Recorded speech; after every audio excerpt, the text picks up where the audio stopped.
우리 함께 잠깐 기도하시겠습니다. 하나님, 귀한 코람데오 찬양대의 찬양을 받으신 줄로 믿습니다. 우리의 죄를 정하게 하신 그 주님의 보혈의 능력을 우리가 감사하며, 오늘도 우리는 연약하고 우리는 여전히 죄인이지만 하나님의 은혜로 또 하나님께서 의롭다 칭해 주심을 통하여 그 공로로 말미암아 하나님의 백성으로 예배하며 나아갑니다. 하나님께서 오늘도 우리와 함께 하여 주시고 말씀을 통한 은혜를 기대하는 우리 모든 성도님들 될 수 있도록 하나님 함께 하여 주시옵소서. 부족한 종이 하나님의 말씀을 선포합니다. 말씀이 말씀되게 하시고 오직 하나님께서 주시는 그 말씀이 이번 한 주를, 아니 우리의 남은 여생을 살아가는데 우리의 모든 삶의 목표가 바뀌어지는 놀라운 시간이 될 수 있도록 하나님 함께 하시고 우리의 삶의 주인이 주님이 되시는 귀한 은혜가 있게 허락하여 주시옵소서. 감사하며 예수님의 이름으로 기도합니다. 아멘. 여러분, 한 주간도 하나님의 은혜 가운데 잘 보내셨길 바랍니다. 우리가 함께 인사 나누면 좋을 것 같아요. 저는 인사가 그렇게 종류가 많지 않습니다. 제가 가장 좋아하는 인사말은 오늘 우리가 함께 나눌 인사인데, 이렇게 옆에 계신 분들과 인사하면 좋겠습니다. 특히나 우리 한국 분들은 어떻습니까? 이 아이 컨택이 좀 약해요. 오늘은 두 분 이상입니다. 아이 컨택을 하시면서 웃으면서 이렇게 한번 인사할까요? 성도님과 함께 예배함이 기쁨입니다. 자, 우리 함께 인사 나누겠습니다.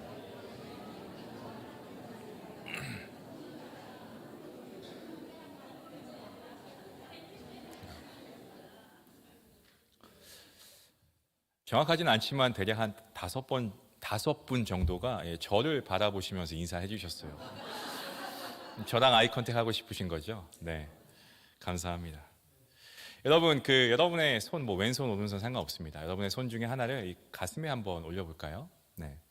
어떻습니까? 여러분의 심장 잘 뛰고 있습니까? 안 뛰시면 병원 가셔야 돼요. 네. 예. 우리가 가슴에 손을 얹으면 좀 뭔가 약간 경건해지지 않나요? 왠지.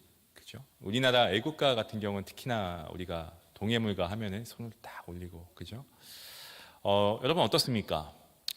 이 가슴이라고 할 때, 물론 여기 안에 우리 신체 안에 여러 신장들이 있습니다만, 이 마음을 우리가 연상하게 되죠. 그렇죠? 그리고 이 마음이라고 하는 것, 참 얼마나 우리에게 중요한 역할을 하는지 모릅니다. 성도 여러분, 마음을 새롭게 할 때 온전한 신앙생활을 합니다. Healthy spiritual walk is possible through renewing heart. 여러분들이 잘 아시는 말씀, 잠언서 이런 말씀이 있습니다. 잠언 4장 23절 말씀. 모든 지킬 만한 것 중에 더욱 내 마음을 지키라. 생명의 근원이 이에서 남이니라. 마음, 모든 것의 뿌리입니다. 때문에 우리 마음을 지키지 않으면요, 영적 성장에도 큰 장애물이 될 수가 있습니다. 우리 삶의 모든 영역이 다 그래요. 그리고 어떤 인간 관계들 속에서도 잘못하면 이 마음 때문에 파괴적인 어떤 악 영향을 끼칠 수도 있죠. 사람뿐만이 아니고 하나님과의 관계도 마찬가지입니다. 오늘 지금 여러분들 너무나 아름다운 우리 예배당에서 예배하고 계시는데, 여러분 오늘 주일이니까 여러분 몸은 이곳에 있는 것을 우리 서로가 다 알고 있습니다. 하지만 마음은 하나님 앞에 활짝 열려 계신가요? 섬김을 할 때, 우리가 교회에서 봉사를 할 때도 그렇고요. 맡겨진 사역을 할 때 마음은 가지 않는데 이 몸이 억지로 갈 때가 있죠. 끌려간다고 하는 게 맞겠죠. 관계에서도 마찬가지입니다. 우리 부부끼리 앉으신 분들이 대부분일 것 같은데 옆에 보시면서 한번 슬쩍 물어보세요. 당신 나 사랑해? 돌아오는 대답이 있습니까? 집에서 하시는데 또 이게 공적인 자리에서는 부끄럽죠. 예. 사랑해. 이 정도 하면은 느낌이 뭔가 영혼 없다는 느낌이 있죠. 예. 우리가 영혼 없이 사랑한다는 말도 할 때가 있잖아요. 몸이 피곤할 수도 있고, 그죠? 여러 상황이 있습니다만, 그냥 대답을 해야 하니까 하는 겁니다. 괜히 대답 잘못했다가 오늘 저녁이 메뉴가 바뀌고, 메뉴가 바뀌는 거는 괜찮은데 아예 저녁이 없을 수도 있어요. 그죠? 부인한테 잘못 보이면. 어떤 분들을 보면은 그 마음에 바탕에 쓴 뿌리가 자리 잡고 계시는 분들이 있습니다. 누군가를 증오하고요. 미움과 화가 가득합니다. 누군가를 원망하면서 살아갑니다. 뭔가 일이 꼬이면 누구부터 원망해야 되나 이거부터 찾는 분들이 계세요. 어느 성도님이 이런 말씀하시더라고요. 새해가 돼서 큰맘 먹고 예배를 드리러 교회에 가신 겁니다. 예배를 잘 드리고 은혜 많이 받았어요. 할렐루야 막 만나는 성도님들마다 악수하면서 아유 오늘 너무 좋아요 막 이러면서 집에 가려고 주차장에 딱 가서 차를 보는데 세상에나 차에 스크래치가 이만하게 아주 그냥 선명하게 스크래치가 나 있는 거예요. 순간 화가 치밀어 오르면서 아니 하나님 어떻게 저한테 이럴 수 있어요? 저 이제 교회 안 갈 겁니다. 어떤 자매님이 병원을 예약을 했습니다. 아주 유명한 병원이었고요. 뭐 예약을 해도 몇 달 기다리는 거는 대수가 아니었어요. 뭐 빨리 갈 수도 없으니까 기다렸다가 힘들게 이 예약한 병원에 갔습니다. 이제 보험 카드를 꺼내려고 하는데 이 주머니를 다 찾아봐도 지갑이 없네요. 거기에 보험 카드가 있는데 말입니다. 지갑을 두고 온 겁니다. 옆에서 어떤 분이 어떻게 해요? 정말 대입이 잘 되시네요. 그죠? 그런 경험 있으시잖아요. 그죠? 근데 이 자매님이 자기도 모르게 혼잣말 이렇게 하는 거예요. 아, 오늘 정말 재수 없는 날이다. 화가 나면서.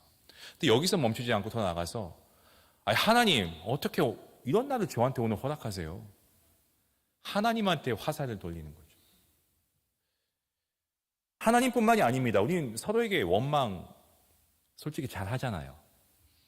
누군가 원망하고 심지어 우리가 사랑한다고 하는 가족 안에서도 서로를 원망하기도 합니다. 믿음의 공동체 안에서 교회 지도자를 원망하기도 하고요. 이러한 마음 가운데 그러한 상처와 미움과 원망들이 서로 이렇게 엉켜 있고 이렇게 꼬여져 있는 상태에서 그러한 마음으로 혹시 오늘 이 예배 자리에 계신 분들은 없으신지 모르겠습니다. 제가 너무나 생생하게 기억하고 있는 일이 있습니다. 제가 목회하면서 저희 교회는 아니고요. 어떤 성도님께서 저를 찾아오신 거예요. 그러면서 대뜸 하시는 말씀이 목사님 저 잠깐만 봬요. 목사는 항상 성도님이 잠깐만 봬요 그러면 뭔가 움찔한 게 아니고 긴장이 돼요. 그래서 잠깐 얘기를 나누는데 그 성도님이 이러시는 거예요. 아, 저 목사님 너무 힘들어요. 교회 오면 나 저 성도만 보면 한 대 쥐어받고 싶어요. 너무 힘들어요 볼 때마다. 저에게 그렇게 하시는 거예요.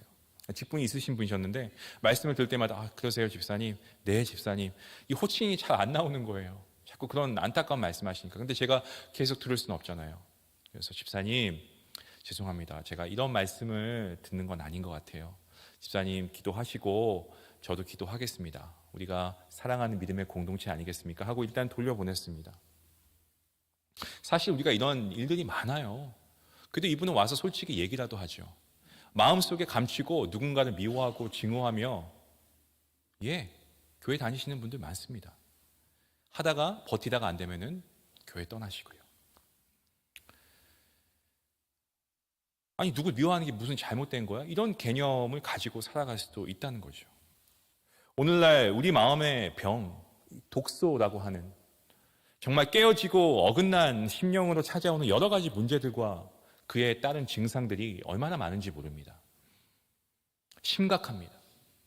신앙생활 하면서 겉으로 말씀 묵상하고 예배 드리고 교회 봉사하고 정말 겉으로 드러난 것들에만 집중하다 보니까 뭔가 심지어 우리가 우리 마음이 깨어져 있고 상해 있고 그리고 뭔가 엉켜져 있는 것들을 생각하지 않고 그냥 신앙생활을 할 수 있다는 거죠. 저는 오늘 이 말씀을 통해서 여러분 마음의 디톡스를 할 수 있기를 바랍니다. 근데 여러분이 해야 할 것이 있습니다. 그것은 바로 여러분이 마음을 여셔야 돼요. 마음을 여셔야 합니다. 진심으로 마음을 여셔야 하는 것이지 그냥 앞에서 목사가 말씀을 하니까 말씀 선포하니까 아유 그래 하는 척? 여러분 그렇게 하시면 이 마음의 디톡스가 아니고요. 잘못하면 마음의 보톡스가 될 수 있어요. 계속 마음의 간만 커지는 거예요. 여러분 말씀을 통해서 마음의 보톡스가 아니고 마음의 디톡스를 하시는 여러분 될 수 있기를 바랍니다. 여러분 왜 마음의 디톡스가 필요할까요? 그것은 바로 첫 번째 포인트입니다. 오염된 마음은 생각과 행동까지 오염시키기 때문이죠. 마음은 생각과 아주 긴밀한 연관성을 가지고 있습니다. 사실 뭐가 먼저여야 하냐라고 했을 때 닭이냐 달걀이냐 이거와 같은 거죠. 뭐가 먼저라고 얘기할 수는 없는데 깊이 연결되어 있다는 겁니다. 여러분의 생각이 여러분 마음을 주장하기도 하고요. 반대로 여러분 마음이 생각을 주장하기도 합니다. 오늘 본문이죠. 시편 51편은 대표적으로 다윗 왕이 하나님 앞에 그의 죄를 회개하며 고백한 내용을 담은 성경 말씀입니다. 여러분 다윗 하면은 가장 먼저 떠오르는 그의 별명과 같은 따라오는 그러한 말이 있잖아요. 그게 뭡니까? 바로 하나님의 마음에 합한 자, 그죠? 예, 맞습니다. Man after God's own heart. 하나님의 마음에 합당한 자가 다윗이었습니다. 하지만 그 역시도 인간이었고 완벽하지 않았죠. 죄를 지었습니다. 그의 마음이 죄로 계속해서 오염이 됩니다. 자, 그런데 마음이 죄로 오염이 되다 보니까 다윗이 어떻습니까? 이 생각하는 것도 그렇고 그의 행동 하나하나까지 계속해서 오염이 되기 시작한다는 거죠. 하나님 앞에서 범죄합니다. 밧세바와 외도를 합니다. 외도하고 나서 다윗이 어떻게 했습니까? 거짓말하죠. 그리고 거짓말해서 안 되니까 결국에 계략을 세워서 자기의 신복이었던 우리아를 전쟁터에 내보내서 죽임당하게 합니다. 마음이 오염되니까 이런 생각까지 드는 거예요. 내가 왕인데 까짓 거 수많은 신복 중에 한 명의 목숨쯤이야 라는 생각이 들었을 수도 있을 것 같아요. 죄로 이 마음이 더러워지면 죄로 오염이 되면 여러분 사실 이게 다윗뿐만이 아니라 얼마든지 저와 여러분에게도 일어날 수 있는 일 아닐까요? 성경은 적나라하게 우리 마음의 상태를 이야기합니다. 여러분 이 말씀을 읽으실 때 정신이 번쩍 뜨실 거예요. 제가 그랬거든요. 예레미야 17장 9절 말씀입니다. 만물보다 거짓되고 심히 부패한 것은 마음이다. 누가 능히 이를 알리오마는. 저와 여러분 마음이 부패했다라고 말씀합니다. 그리고 영어 성경을 보시면 뭐라고 합니까? 아주 적나라하죠. Your heart is sick. Your heart is sick. 아프다, 병들었다라고 말씀하지 않습니까? 그러니까 온전히 우리 마음의 병을 해결하지 못하면 이것을 정당하게 해버리고 생각해버리면 정당화해버리면 독소가 들어오게 되는 거예요. 이런 겁니다. 내 마음이지. 내 자유야. 내가 싫으면 안 해도 상관없어. 내가 하고 싶은 대로 마음대로 살 거야. 내 인생인데. 나의 자유는 생각하면서 다른 이들에게는 폭력을 행사하는 겁니다. 육체적 폭력, 언어적 폭력만입니다.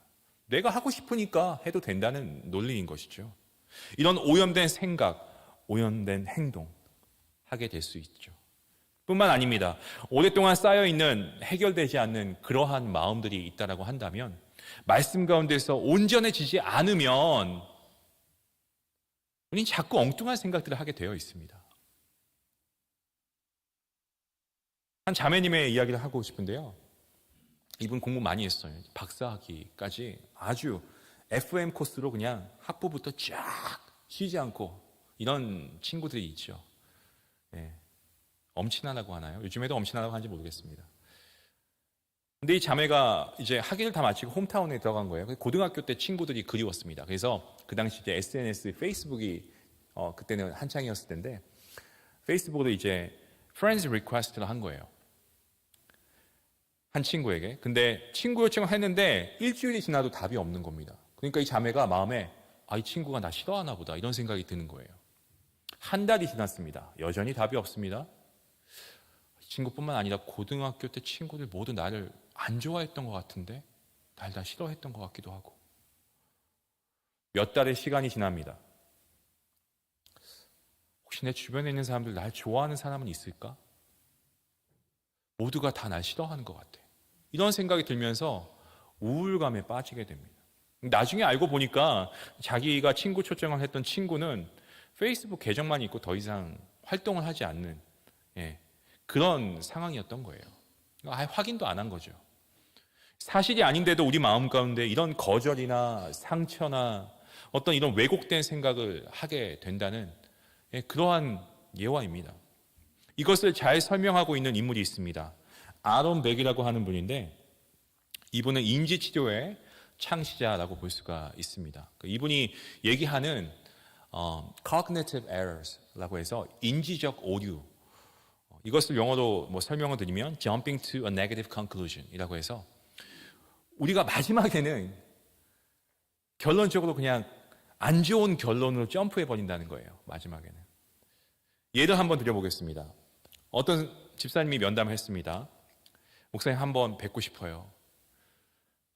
제가 여기 사역을 할 때가 아니고 이전 교회 사역할 때입니다. 영어 성도였는데 I need to talk to you, pastor. 영어가 더 말이 좀 직접적이지 않나요? 저는 무섭더라고요. 갑자기 예배 끝나고 오더니 I need to talk to you 그러는 거예요. 그래서 알겠다고. 그래서 오늘은 주일이고 하니까 주중에 한번 만나자. 그래서 만나기로 했습니다. 제 마음에 덜컥 드는 생각이 이 성도님 교회 떠나려고 하시는구나. 그런 생각이 드는 거예요. 만났습니다. 상담 내용이 이겁니다. Hey, pastor, 목사님, 덜컹 하는 거예요. 티는 안 냈습니다. 제가 올해는 영적으로 성장하고 싶은데 어떻게 하면 성장할 수 있을까요? 그때 이게 딱 안심이 되는 거예요. 그걸 저에게 상담하고 싶으셨던 거예요. 지난주 말씀에 도전을 받았는데 어떻게 하면 제가 영적으로 성장할 수 있을까요, 목사님? 근데 저는 우리 교회를 떠나려고 하나 보다 이렇게 생각했던 겁니다. 왜 그런 생각을 했을까요? 제가 그 면담이 끝나고 나서 제 마음을 한번 돌이켜봤습니다. 이렇게 우리 마음 가운데 여전히 해결되지 않은 것들 때문에 그런 마음이 우리의 생각과 행동을 계속해서 다스리기 시작합니다. 19세기 미국 출신의 철학자였죠. 헨리 데이비드 thoreau라는 분이 이렇게 얘기합니다. Thought is the sculptor who can create the person you want to be.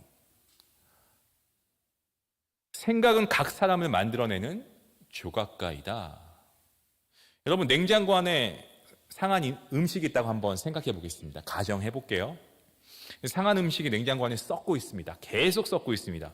자, 썩은 냄새가 나니까 냉장고 문을 닫는다. 이게 맞습니까? 아닙니까? 아니죠. 썩은 냄새가 나니까 닫으면 다야. 근본적인 문제가 해결되는 것이 아닙니다. 어떻게 해야 됩니까? 그렇죠.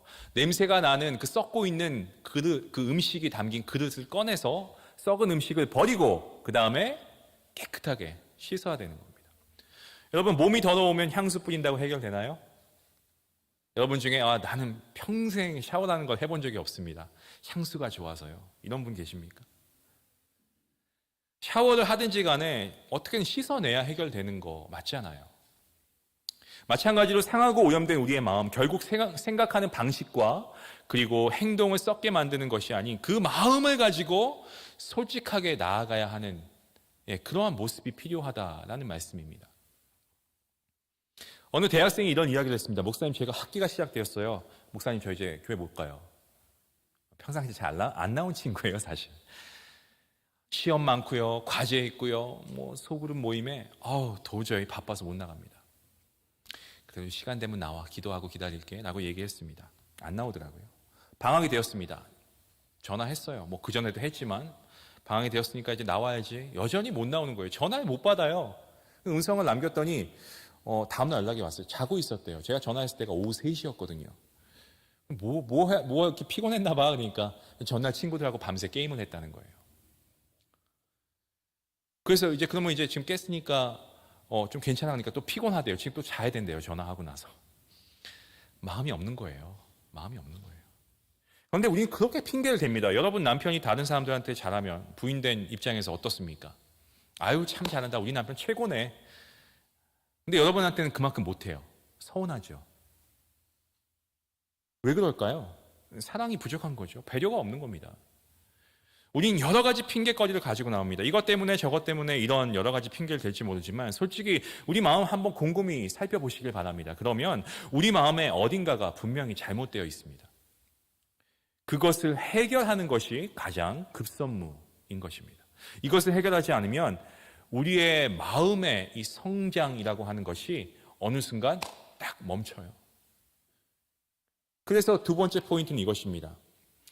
우리는 자신의 마음의 성장도를 파악해야 합니다. So we need to recognize our own heart development. 마음도 여러분 단계가 있습니다. 성장 단계가 있어요. 아이가 자라면서 키가 커지는 게 육체적인 성장이라고 한다면 영적으로도 성장이 있지 않나요?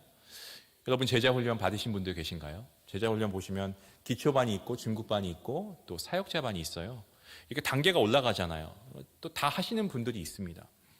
왜 이렇게 단계가 올라가나요? 영적으로 성장하기 위해서. 마음에도 성장이 있다는 거예요. 그런데 대부분 이 부분에 대해서는 관심이 없습니다. 그냥 묻어버립니다. 그러다 보니까 내가 지금 마음의 발달에서 내 마음의 발달은 어느 정도 단계에 와 있는가 모르는 경우가 다반사입니다. 이에 대해 티모시 제닝스라고 하는 분이 하나님 설계의 비밀이라고 하는 책에서 발달 단계에 대해서 7가지 단계로 설명하고 있습니다. 보시면 7가지 단계가 나와요. 이 중에 첫 번째가 상과 벌입니다. Reward and punishment 이라는 단계인데 어린아이를 예를 들고 있어요. 어린아이가 이 닦는 것을 예를 드는데 이를 어린아이가 닦는 이유가 뭡니까? 엄마한테 혼나지 않으려고 혹은 엄마한테 칭찬받으려고. 상과 벌입니다. 그런데 마찬가지로 신앙생활도 아주 초기적인 마음을 가지고 예배 드리시는 분들이 여전히 많다는 거죠. 해가 바뀌면 우리가 제일 먼저 뭐 합니까? 주일 예배, 신년 감사 예배. 신년이 되었으니까 이런 마음 가지고 오시는 분도 있습니다. 새해 됐으니까 하나님 앞에 축복받아야지. 혹은 새해 예배니까 그래도 한번 드려야지. 아니면 올해 사업이 잘 안 될 것 같아. 상과 벌. 이 개념을 가지고 여전히 하나님 앞에 나오는 그 마음의 단계가 있다라는 거죠. 여러분께 질문 드리겠습니다. 여러분은 어떠한 동기를 가지고 예배를 지금 드리고 계십니까?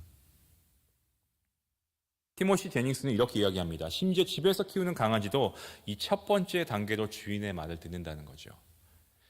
주인이 트릿을 주면 그 강아지가 주인 말을 잘 들었기 때문에 주는 거 아닙니까? 반대로 주인 말 안 들으면은 안 주는 거죠. 상과 벌입니다. 다음으로 두 번째 단계는 교환 가치입니다. Exchange, return. 엄마가 아이한테 이 닦으면은 요즘에 가장 여러분 재미있는 아이들 프로 아세요? 이 정도 알아놓으시면 손주들한테도 인기가 있을 텐데 Paw Patrol이라고 영화도 나옵니다. 좀 있으면. 그거 보여줄게. 아니면 게임 좀 해 오늘. 이렇게 이를 닦으면 exchange. 제가 중학생 때 아버지께서 저에게 새 차를 하자고 하셨어요. 뭐 좋은 차는 아니었습니다. 근데 생애 첫 차였고 저희 가족에게. 근데 여러분 중학생, 중2병 아직도 있다고 하죠. 중학생 때 다 그렇지 않나요? 귀찮기도 하고 또 안 하려고 이게 딱 눈에 봐도 보이잖아요. 그러니까 제가 그랬던 거예요. 아버지께서 제 모습을 보시고 충훈아 용돈 줄게 1,000원. 지금 1,000원 우습죠? 그때는 아니었어요. 떡볶이 즉석 떡볶이 먹을 수 있는 2인분 먹을 수 있는 돈이었습니다. 제가 세차 했을까요? 안 했을까요?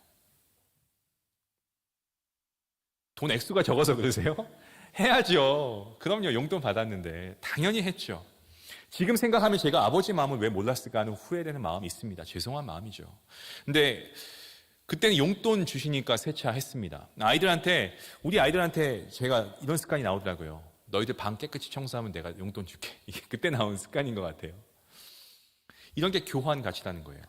자, 그러면 성경에 보면 이런 교환 가치가 있을까요? 네, 있습니다. 언제? 하나님께서 이스라엘 백성들에게 출애굽 하시면서 말씀하시는 거예요. 익스체인지하는 레벨로 적과 꿀이 흐르는 땅 가나안으로 인도해 주겠다. 익스체인지입니다. 여전히 교회 안에서도 이러한 단계로 신앙생활 하시는 분들이 계십니다. 내가 이 정도 교회를 섬기고 봉사했으면 직분 받아야지. 내가 원하는 직분 못 받으면 나 지금 하는 거 다 그냥 내려놓을래. 내가 인정을 받아야지. 인정 안 받으면서 뭐하러 해. 안 할 거야. 아주 철저한 exchange이고 return입니다. 그런 마음에서 다른 사람들을 섬기기도 하죠. 다음 단계는 사회적 동조입니다. social conformity. 이를 안 닦고 학교를 간다라고 하면 계속 이해한다는 얘기가 나오죠. 입에서 냄새가 나지 않겠습니까? 그러면 주변의 친구들이나 만나는 족족 뭐라고 하겠어요? 다른 친구들 다 이를 닦았으니까 뭔가 제스처든 뭔가 하겠죠. 그러니까 자기가 생각해도 다른 친구들 다 이를 닦는데 왜 너는 안 닦니? 뭐 이런 얘기를 들을 수도 있는 거고요. 그런 분위기가 조성이 됩니다. 이 사회적 동조가 시작되는 거죠. 성경을 보시면 이스라엘 백성들 광야에 가서 다른 민족들 보니까, 하나님을 믿지 않는 이방 민족들 보니까 뭐합니까? 다 하나같이 뭔가를 막 두드리고 깨고 해가지고 눈에 안 보이는 하나님을 믿는 우리 민족과는 다르게 이방인들 보니까 죄다 아주 멋지게, 아주 뭐 삐까번쩍하게 뭔가 만들어 놓고 막 숭배하고 절하고 하는 거예요. 그러다 보니까 다른 민족들처럼 보이는 신을 만들자, 금송아지를 만들자라고 해서 그렇게 하지 않습니까? 사회적 동조입니다. 요즘 한국의 10대들 무섭죠? 무섭습니다. 근데 다른 게 아니라 예전에는 상상도 못했던 것들이 지금은 가능한가 봐요. 담배 피고 다 하니까, 클럽 가고 다 하니까 우리 왜 가면 안 돼요? 이렇게 묻는 친구들이 많대요. 교육자들한테. 사회적 동조죠. 교회에서 성도들이 앞에 많이 앉아 있으면 뒤에 혼자 있으면 나 혼자만 눈에 띌 것 같아. 목사님 눈에. 나도 앞에 앉아야지. 전도회에서 특송을 하기로 했습니다. 다 멤버들이 나가는 것 같아요. 거의 다 나온 것 같아요. 내가 안 나가면 이상할 것 같아. 다 가는 거예요. 반대로 몇 명 안 썼어요. 에이, 뭐 나도 안 나가도 되겠지. 사회적 동조입니다. 2단계예요. 그 다음 단계가 네 번째, 법과 질서, law and order이라고 합니다. 우리 안에 법칙이 생기는 거예요. 오늘 오시면서 운전하고 오셨죠? 여러분 과속하셨습니까? 안 하셨습니까? 저한테 고백하실 필요는 없고요. 마음속으로. 했는데 안 걸렸습니다, 목사님. 나이스죠? 그건 제가 판단할 건 아닌 것 같고요. 여러분 왜 과속하면 안 됩니까? 첫 번째 안전이겠고요. 왜 과속하면 안 된다는 인식이 있나요? 솔직히. 스피딩하면 티켓 받잖아요. 티켓 받으면요, 보험료가 올라가지 않습니까? 교회 안에서도 교회법이라는 게 분명히 있습니다. 철저히 어떤 절차 가운데서 지켜야 할 게 있고요. 또 하지 말아야 할 것들이 있습니다. 왜냐하면 교회 안에서도 질서가 분명히 필요하거든요. 제가 캐나다에서 온 것은 아마 모르시는 분이 이제 거의 없을 거예요. 캐나다가 예전에는 마리화나가 불법이었습니다. 지금은 합법화됐습니다. 지금도 아니죠. 벌써 좀 됐는데요. 나이가 되면 합법적으로 가능합니다. 그러니까 그곳에 있는 청년들 물어봅니다. 마리화나 합법화 됐는데 우리 해도 돼요? 전사님, 목사님 해도 돼요? 이게 법과 질서에 대한 그들 마음의 수준인 거예요.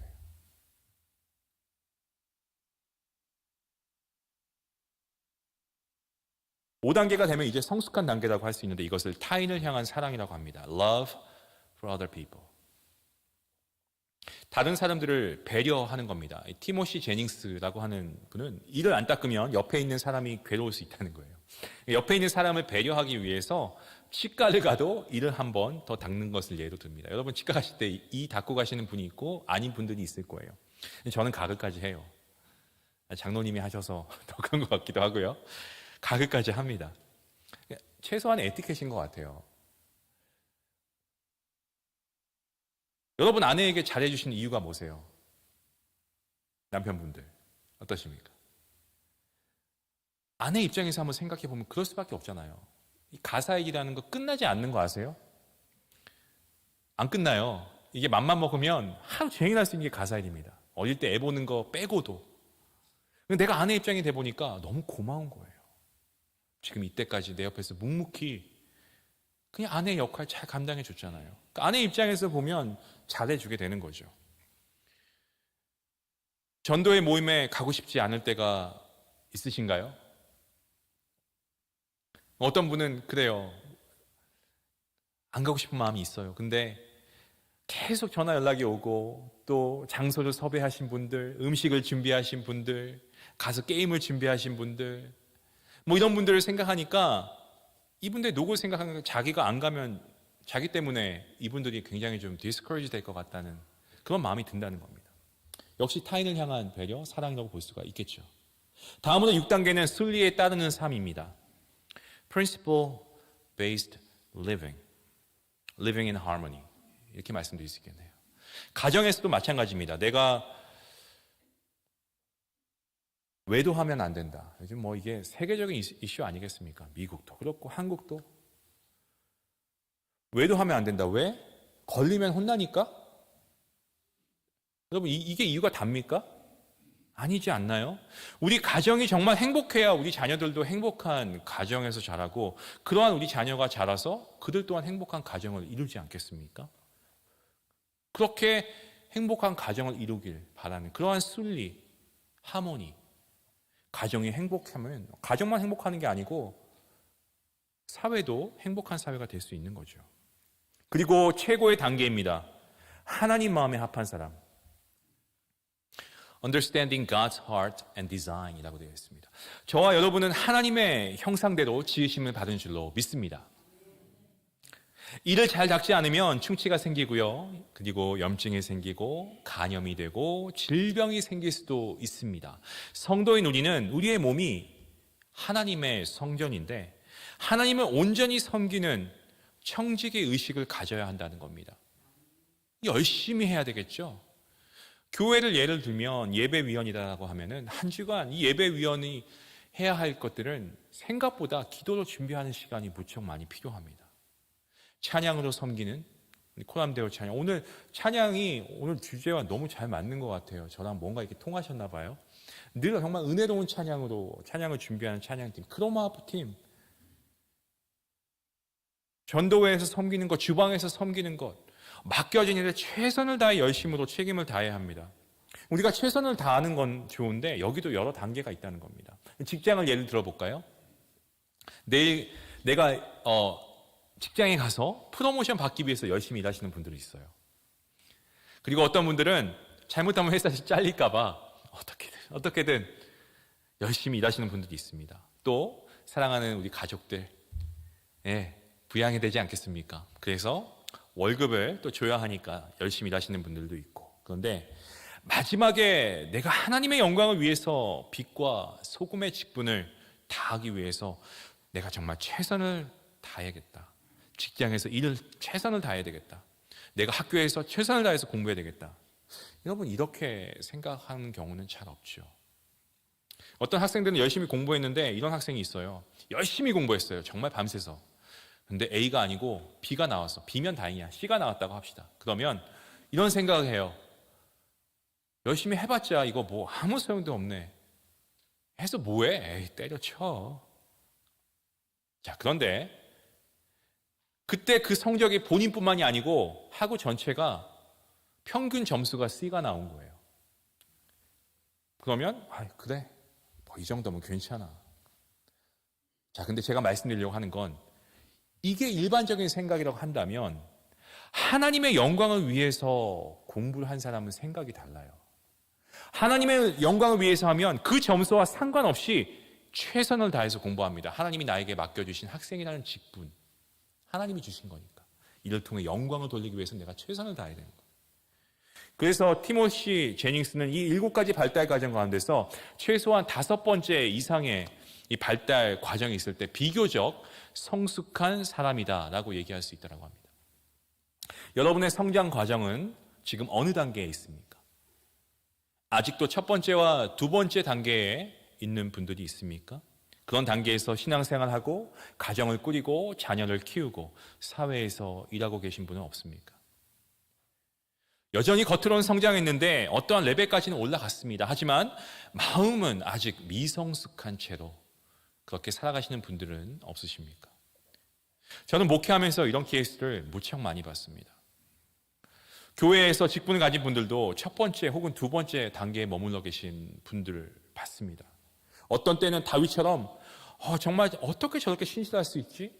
저 성도님 참 성경에서 말하는 이 하나님 마음에 합한 자, 다윗과 같은 자가 여기도 있구나. 이런 분이 어느 순간 보니까 계속 퇴보하더니 첫 번째, 두 번째 단계에서 머물러 계시는 거예요. 겨우 교회 생활만 하시는 거예요. 가정도 마찬가지입니다. 여러분, 몸만 가 있는 거에 마음이 없어요. 가족을 봐도 그 가정 안에서 누릴 수 있는 기쁨과 그런 행복을 누리지 못합니다. 마음에 무엇인가 계속해서 이렇게 뒤틀려 있는 거예요. 여러분, 혹시 그런 채로 살아가시는 분들 계시지 않나요? 저는 오늘 말씀을 준비하면서 이런 기도가 나왔습니다. 제 자신에게 하는 기도입니다. 하나님, 제가 매주 말씀을 선포하는데 제 마음은 어디에 있습니까? 하나님을 사랑하는 마음, 그리고 성도님들을 기대하는 마음, 성도님들을 사랑하는 마음으로 매 순간 말씀을 전하고 있습니까? 아니면 매주 하는 일이기 때문에, 사역이기 때문에 하고 있습니까? 하나님, 하나님을 사랑하고 성도님들을 사랑하는 마음으로 말씀을 전하게 주시옵소서. 여러분의 마음이 가족들을 혹은 믿음의 공동체를 향해 잘못된 마음으로 채워져 있다면 여러분 그냥 내버려 두시면 안 됩니다. 안 돼요. 기도하셔야 됩니다. 마음이 오염되어 있고 상한 채로 여러분 남은 여생을 어찌 살아가려고 하십니까? 본문 12절 말씀에 이렇게 말씀합니다. 주의 구원의 즐거움을 내게 회복시켜 주시고 자원하는 심령을 주사 나를 붙드소서. 자, 어떠한 심령이라고 말씀합니까? 자원하는 심령, 스스로 우러나는 마음으로 서로에게 나아갈 때 회복이 되는 겁니다. 여기서 세 번째 포인트입니다. 주님의 보혈의 능력이 마음을 새롭게 합니다. The blood of Jesus Christ has power to create a new heart. 마음이 성장하지 못하고 머물러 있거나 퇴보하는 이유는 1차적으로 우리의 상하고 오염된 마음을 하나님 앞에 가지고 나아오지 않았기 때문입니다. 보혈의 능력 믿으십니까? 우리는 분명하게 믿지요. 보혈의 능력은 우리의 마음을 새롭게 치유케 하시는 능력이 있는 줄로 믿습니다. 우리의 마음을 가지고 나아오는 게 너무나 중요한데 문제는 우리의 마음을 열지 않습니다. 안 엽니다. 자꾸 숨깁니다. 감춥니다. 핑계댑니다. 다른 사람을 탓합니다. 심지어는 아예 부정해버립니다. 난 괜찮아. 가슴 안에 이만한 상처가 있는데도 난 괜찮아. 부정합니다. 다윗도 보시면 여러분 그가 죄를 짓고 부정해버린 상태로 여러분 얼마 동안 버틴지 아세요? 12개월 넘게 버텼습니다. 그런데 어떻게 됩니까? 마음이 오염이 됩니다. 12개월 이상이 지나갔음에도 해결되지 않고 점점 괴로워지고 어려워집니다. 영적인 침체가 일어납니다. 더 밑으로 나락으로 떨어집니다. 그래서 결국에 상한 마음을 가지고 하나님 앞에 나오는 말씀이 7절 말씀입니다. 우슬초로 나를 정결하게 하소서. 내가 정하리이다. 나의 죄를 씻어 주옵소서. 내가 눈보다 희리이다. 여러분 우슬초가 뭡니까? 가지입니다. 가지. 구약시대 제사장들이 우슬초 가지를 이 희생 제물의 피에 담궜다가 뿌리는 예식을 했습니다. 이러한 예식은 피를 뿌리는데 이 뿌림을 통해서 깨끗하게 된다라고 하는 믿음에서 하는 그런 예식이었죠. 구약시대의 말씀입니다. 이것은 신약의 예수 그리스도의 그림자이기도 했습니다. 예수님께서 오셨고 예수님 이것을 성취하셨죠. 십자가에서 보혈 흘려 죽으신 주님, 십자가에서 우리를 위해서 죽으신 주님, 그 귀하고 귀하신 보혈의 피를 흘리신 우리 주님 아니십니까? 그 주님의 보혈은 우리의 마음의 죄를 씻어줄 뿐만 아니고 새로운 마음으로 회복시켜 주시고 고쳐주신다라는 능력이 있다는 말씀, 여러분 믿으시길 바랍니다. 우리의 마음을 주님의 보혈의 능력 앞에 가지고 나오는 모습 얼마나 중요한지 모릅니다. 어긋나 있고 깨져 있고 상처받고 정말 독소가 있는 그런 부분들, 주님의 보혈은 정하게 하는, 치유케 하는, 회복케 하는 능력이 있는 줄로 믿습니다. 뿐만 아니고 하나님께서 원래 처음에 주셨던 마음으로 성화시키는 능력도 이 보혈의 능력입니다. 우리를 창조하신 하나님, 우리가 쉽게 내 마음이야 라는 말 하는데, 여러분 성도는 그런 말 하면 안 돼요. 우리 마음을 창조하신 분도 하나님이십니다. 처음에 하나님의 마음을 우리의 마음으로 느낄 수 있게 하나님이 만들어 주셨습니다. 그런데 하나님의 마음과 상관없이 자꾸 엉뚱한 방향으로 가고 있다라고 한다면, 결국 그것을 재창조해 주시고 회복시켜 주실 분은 이 마음을 처음에 만들어 주신 분 누구십니까? 하나님 한 분밖에 없다는 거예요. 우리의 힘으로 마음을 고쳐 먹을 수가 없습니다. 결단코 불가능합니다. 왜 해결이 안 됩니까? 우리의 마음을 하나님 앞에 가지고 나오지 않기 때문에. 오늘 본문 51편 뒤에 말씀입니다만 17절 말씀에 이렇게 말씀합니다. 하나님께서 구하시는 제사는 상한 심령이라. 하나님이여 상하고 통회하는 마음을 주께서 멸시하지 아니하시나이다. 하나님께서 우리에게 약속하신 말씀이 있는데, 그것은 아무리 오염되고 독소가 있는 마음, 망가진 마음, 깨어진 마음이라고 해도 하나님 앞에 가지고 나오기만 하면 하나님께서 받아주신다라는 겁니다. 여러분, 지금 썩어서 악취가 나서 아니면 정말 상하고 찢긴 마음이라고 해도, 여러분 오늘 이 시편 기자의 고백처럼 우리가 하나님 앞에 나아가야 합니다. 어떤 마음으로요? 상한 심령으로. 우리가 우리 마음을 가지고 하나님께 나아갈 때 하나님은 골라서 받아주시는 게 아니고 다 받아주십니다. 여러분 덮지 마시고요, 부정하지 마세요. 상한 심령이라고 하는 것은 내 마음이 상했다는 것을 솔직하게 인정하는 겁니다.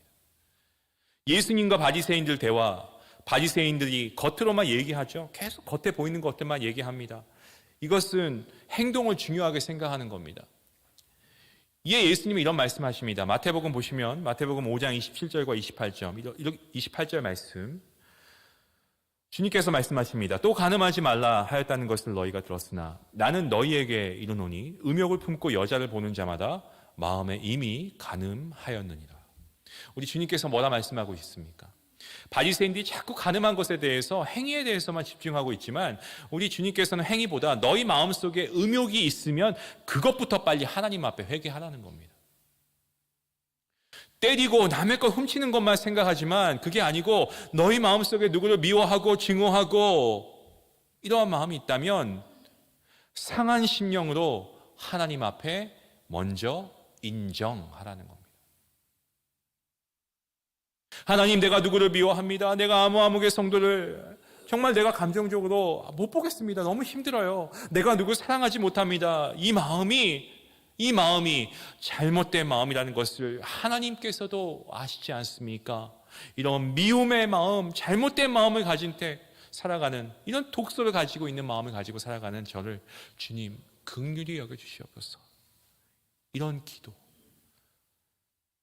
이런 마음을 가지고 나아가면 하나님께서 그 마음을 긍휼하게 여기실 뿐만 아니고, 그때부터 여러분 놀라지 마십시오. 그 순간 여러분이 평상시에 들었던 하나님의 말씀이 그때부터는 주님의 보혈을 통해 우리의 마음 가운데 흘러 넘치기 시작합니다.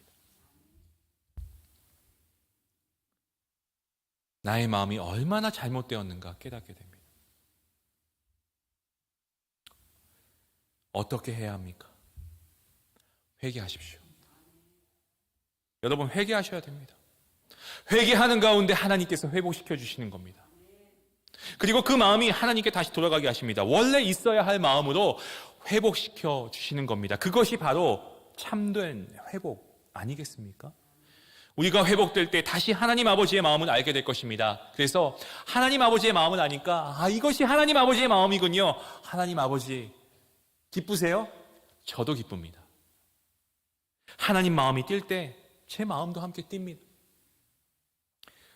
교회 안에 바리새인들과 같이 행위에 대해서만 초점을 맞추는 게 아니고 우리의 마음을 봐야 됩니다. 내 마음 가운데 있는 음욕과 폭력과 미움과 이러한 것들, 결론적으로 마음의 독소가 제거되고 회복될 때 결국에 기쁨, 즐거움이 회복되는 것입니다. 여러분 가정에서 자꾸 인위적으로 행위적인 이런 것보다도 마음을 바꿔야 합니다. 여러분 교회 예배 나오실 때 여러 성도님들의 마음이 바뀌어야 합니다. 시편 51편 19절 말씀입니다. 그때에 주께서 의로운 제사와 번제와 온전한 번제를 기뻐하시리니 그때에 그들이 스소를 주의 제단에 드릴 것이니이다.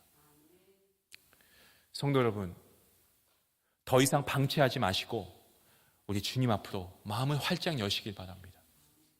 어떤 분들은 너무 오랜 시간 동안 마음을 돌보지 않으셨을 겁니다. 그런데 하나님 앞에 나아오시기만 하면 하나님께서 가장 선하고 가장 아름답게 저와 여러분의 마음을 눈보다 희게 하시고 치유케 하실 줄로 믿습니다. 말씀을 맺겠습니다. 사랑하는 성도 여러분, 우리가 마음을 열면 마음의 치유와 회복을 경험하게 될 줄로 믿습니다. 이 믿음, 이 은혜가 여러분의 삶 가운데 오늘부터 바뀌어지는 역사가 있기를 주님의 이름으로 간절히 축원합니다. 기도하시겠습니다. 우리 시간 함께 잠깐 기도했으면 좋겠습니다. 여러분이 가지고 있는 마음의 단계, 어느 단계에 있습니까? 5단계 이상 성숙한 단계라고 얘기하지만 여러분, 우리 한번 조금 더 욕심을 내볼까요? 7단계는 어떻습니까? 하나님의 영광을 위해. 그리고 여러분 가운데 어느 누군가가 이 마음 한구석에 자리 잡아 있는 그런 분이 계신가요? 아직도 미움이라고 하는, 어떤 증오라고 하는 그런 무서운 감정을 가진 채 성도라는 이름으로 예배하고 계신 분은 없습니까? 혹은 누군가에게 상처를 받은 분은 없습니까? 마음에 독소가 있는 분은 없습니까? 여러분, 우리의 마음이 바뀌어지길 원합니다. 주님의 보혈의 능력을 믿으시고 하나님께 마음을 열고 하나님께 회개하고 나아가시길 바랍니다. 그 순간 치유와 회복의 역사가 있게 되는 것입니다. 우리 오늘 말씀을 기억하면서 함께 기도할 때에 우리 좀 함께 기도했으면 좋겠습니다. 좀 뜨겁게 우리의 마음을 열게 해달라고, 여러분의 죄의 리스트를 옆에 사람이 들을까봐 얘기하시는 게 그러시다면, 여러분, 회개는 날마다 할 수 있어요. 늘 회개할 수밖에 없는 우리 죄인이니까요. 우리의 마음을 열게 해 주시옵소서. 하나님께 우리의 마음을 열고 하나님께 정말 나아가기 원합니다. 우리의 마음을 치유하시고 회복해 주시옵소서. 기도했으면 좋겠습니다. 우리 같이 함께 합심으로 잠깐 기도하는 시간 가지겠습니다. 같이 기도합니다. 하나님 감사합니다. 오늘 하나님께서 말씀을 통하여서 우리에게 귀한 은혜 주시면 감사합니다. 하나님, 우리에게 참된 회복이 있기를 원합니다. 하나님, 정말 우리 안에 하나님의 회복이, 하나님의 치유하심이 우리 안에 흘러다니길 원합니다. 하나님, 주님의 보혈 의지하며 나아갑니다. 하나님께서 흘리신 예수님의 아들을 통하여 흘리신 그 보혈의 능력을 힘입어서 하나님께 나아갑니다. 상하고 찢기고 아버지, 정말 우리 안에 있는 마음의 상태들 우리는 알 수 있습니다. 하지만 때로는 우리가 이것들을 그냥 무시한 채 살아가기도 합니다. 하나님, 이제 우리가 다시 회복될 때입니다. 우리가 상처가 정말 아물어지고 예전보다 더욱 건강한 아버지 영적인 마음을 가지고 하나님 앞에 나아갈 수 있기를 원합니다. 마음의 독소가 제거되게 하시고 회복되게 하시고 기쁨과 즐거움이 회복되는 우리 모든 성도들에게 함께 해주시옵소서. 아버지, 우리의 가정에서 인위적으로 행위적인 아버지 이러한 모습에서 이제 우리의 마음이 바뀌어서 우리가 정말 거룩한 주님의 백성으로 아버지 사랑하는 아버지와 아버지 남편과 아내로 하나님께 나아갈 수 있기를 원합니다. 하나님, 교회에 나올 때 우리의 마음이 변하게 허락해 주시옵소서. 이제 더 이상 우리의 마음을 방치하지 않을 것입니다. 주님 앞에 우리의 마음을 활짝 열겠습니다. 부끄러워하지 않고 하나님께 나아가는 우리의 심령들마다 하나님 우리를 치유하시고 하나님의 가장 선하고 아름다운 방법으로 하나님 우리의 마음을 눈보다 희게 하여 주시옵소서. 우리를 치유하시는 주님의 손길을 구하오니 주여 오늘도 우리를 붙드시고 구원하여 주시옵소서. 아버지 감사합니다.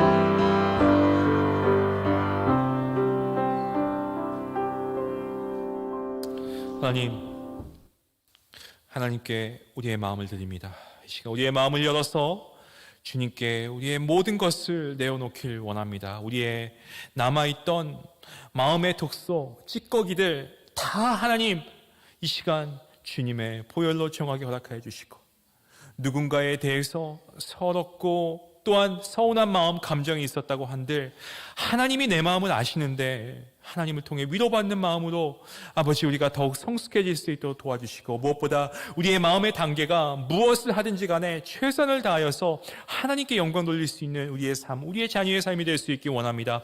하나님, 더 이상 우리의 마음을 방치해 두지 않을 것입니다. 하나님 앞에 활짝 열고 나아갈 것입니다. 아버지, 이 시간 말씀을 통하여서 우리가 믿는 것은 주님의 보혈의 능력입니다. 주님께 우리의 모든 죄를 고하고 나아갈 때에 하나님 우리의 죄를 용서하여 주시고, 하나님의 가장 선하고 아름다운 방법으로 아버지 우리와 우리의 마음을 주님 회복해 하시고 우리를 눈보다 희게 하실 줄로 믿사오니, 주님 우리의 말씀을 순종한 모든 성도님들에게 하나님께서 치유와 회복의 경험을 허락하여 주시옵소서. 감사하며 예수님의 이름으로 기도하옵나이다. 아멘.